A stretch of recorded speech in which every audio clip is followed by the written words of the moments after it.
In 1849, a family looking for land and on the move westward found their place in the Upper Peninsula. Local 3's Melissa Venix tells us about the Jeffrey family and their story of migration.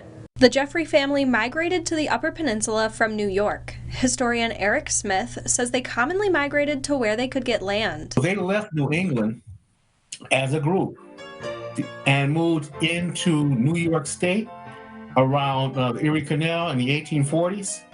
And they stayed there for about 10 years before they started to move up to the UP. And it seems like Asa was the point guy, the point man. He would always go first, and then everybody else would follow. So they ended up there in 1850. They stayed there approximately to 1857, and then the Klan moved down into the Minnesota Territory, and then from there to Iowa, and then eventually here to Chicago. In Ontonagon, Horace, Josiah, and Asa Jeffrey owned 400 acres of land combined. 11 Jeffrey members fought in the Civil War. So I have their military records, and the occupation is listed as farmer around 1860, around in that time period. But they were also barbers.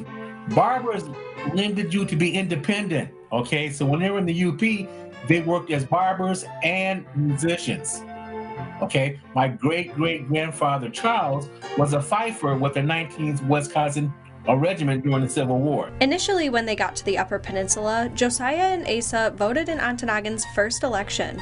Asa was elected as overseer of the poor in that election. Smith says the family was always civic-minded. A lot of the Jeffreys moved to Western New York and stayed in Rochester. That's where Susan B. Anthony stayed, and that's where Frederick Douglass lived, okay? Now, Frederick Douglass' first newspaper was called the Northern Star, all right? Roswell Jeffrey lived there also. He was a minister.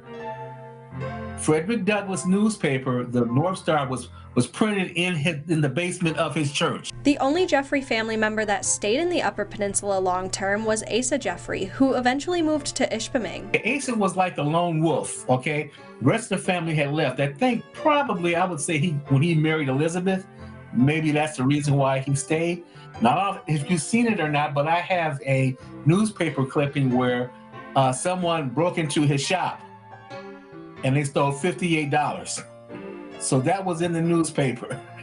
But he stayed there, and the rest of the family moved on to Minnesota. Smith says he found most of his information through documentation from that time period. As a descendant of the Jeffrey family, one document was his great-grandparents' marriage certificate. They wanted the participants to list their race. You know, the choices were white, black, mulatto, Indian, mixed, white and Indian, etc. Now, for race, for my great-grandfather, they had it listed as Creole with mixed blood.